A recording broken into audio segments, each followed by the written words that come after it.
Hi everyone and welcome back to my channel. My name is Carly. You guys, I'm so overwhelmed for last video. Oh my god, I didn't know I was gonna get so many views. Thank you, and don't forget to subscribe. Today's video, I just want to share with you how is my experience living as a transgender woman. And if you don't know what does that mean, it basically means that when you get to a point of your transition, that you are possible as a cisgender woman, and for many reasons you decide not to disclose that information with new people coming into your life. So buckle up. Let's start with a backstory. Back when I was around 5 years old, my holy dream was to be able to wake up one day, next day basically, and having the body that I felt that it was right for me. You're crazy, actually. You actually are insane to do that. It is very odd behavior, and that is very weird. I'm just letting you know, okay, in case you weren't sure. And just have a life, being able to have a family, just the dream. That was my dream, basically. It didn't matter how many times I prayed to God, how many times I just cried about it and wished to the stars, and oh my God, like seriously, help me. I just want to be myself. It didn't matter how many times I prayed. I didn't wake up next day with the body that I wanted. It took many years.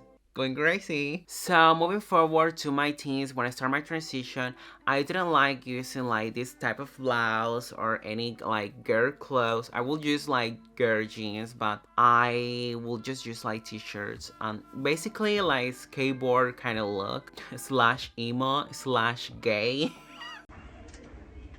Not this. But the reason why I didn't like using like women clothes early on in my transition was because I didn't like calling attention. I didn't like people staring at me. And even though I was wearing like kind of androgynous clothes, people were staring at me. And that was because I started changing physically and looking more like a girl. And I remember the first time I say, oh my god, I can make it.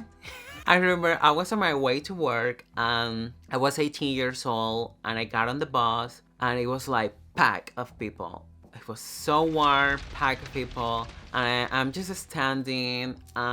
This was back in Colombia, and there's an old man sitting down, and he just stand up, look at me, and he just does like this to me, and I'm like.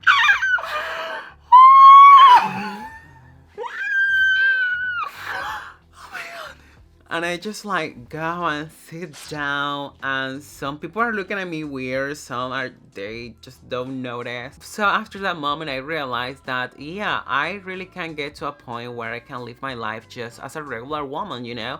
I'm not having to deal with any of the baggage that comes attached with being a transgender woman nowadays. So moving forward, I moved to Sweden. Here I just felt that I could start fresh. I could just have a life, be myself, have a life where no one knew me from my past. That just felt really nice and so refreshing, and just being able to, and by this point I was looking more feminine, more girly. Sure, Jan. And most importantly, being able to have a life where I don't feel this fear of like, oh my god, people they are going to harass me for being transgender. So yeah, it was really nice to be able just to have a life as a cisgender woman, perceived as a cisgender woman, stealth, if you may call it like that. So of course I like it. I like living as a stealth. It was so nice, just refreshing, just my whole dream come true. That's what it was. I say that out loud. And of course, not everything is a dance of roses, like high up in the sky, like on the Alps, having a martini and just living the life as a cisgender woman and like getting married, like oh my god, I cannot have a baby, I'm so sorry. It's just that I didn't born with ovaries, and I just cannot have babies. And I'm so sorry I cannot show you pictures when I was a little girl, but it's like after our house got burned, like we lost everything, and all my childhood pictures, they're just gone. They're, baby, I'm so sorry.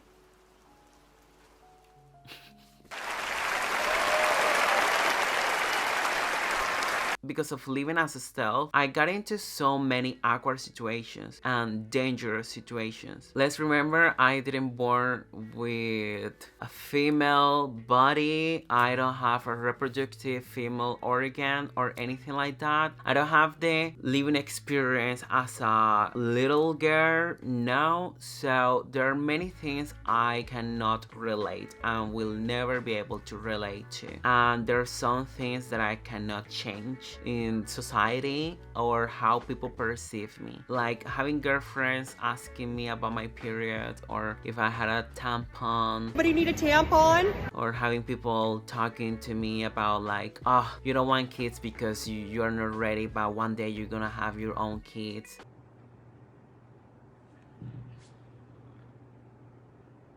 Stuff like that is just really awkward. And also dating guys and not telling them that I am a transgender woman got me in some dangerous situations, but luckily nothing bad happened. It just go back to the fact that I cannot just run from it. In this life, I'm a woman of transgender experience. And that's how it always will be. I cannot change that. That's the reality. That's my reality. And I gotta be myself, accept who I am, and just surround me of people who love me for who I am. And this comes to the why did I decide to come publicly on internet and just share with you all who I am and that I am a transgender woman. The reason why is because I am exhausted. I got to a point that I just feel exhausted of pretending something that I'm not, someone that I'm not. I'm not a cisgender woman. I will never be. I'm a transgender woman. I'm a woman of transgender experience, whatever you want to call it. But this is me. This is who I am. And it feels so good to be able to just speak up and say it. Like, after I public my video saying out loud that I'm transgender, the day after, I just start feeling different. And I love the feeling. I just feel free. Of course, there's still people in my life that they don't have a clue, that they don't know. I'm trying to come to terms to tell them or just not tell them and wait for them to find out. But I really don't care. I'm in a point in my life that I really don't care. I'm in a point in my transition that I really don't care what anyone thinks about me or feels about me certain type of way. They're not paying my bills, they're not paying my surgery, so why should I care? Exactly. I don't care. So if you know me and you didn't know that I'm trans, well, you're welcome. Now you know. And yeah, let's move forward. You guys, this was kind of like a messy video, but it's just a lot. It's a lot for me to be able to open up and talk about this stuff with you. But it feels so good, to be honest. It feels so good. But I know it's gonna be a challenge to edit this video.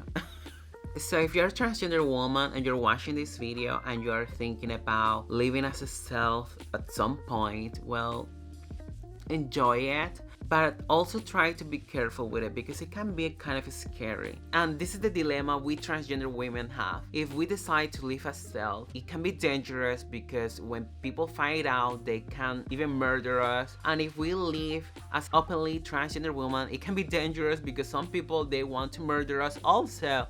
Like, can we transgender women have like a peaceful life? Like, seriously? Ugh, it's so exhausting. And you know, cisgender women, they have like bad stuff happen to them, but honey, you don't know. You really don't know what you're struggling with. You really don't know. You really don't know. It's a nightmare. It's a joke. I don't know. It feels. Can I wake up from this nightmare? It feels like a nightmare sometimes. God, please stop. Bye, you guys. This was all for today. You even got a rant today. How fun is that?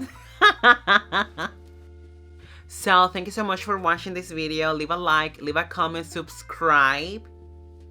I'm watching you. What are you waiting for? Anyway, see you next week. So what's your sentence for her? Electric chair.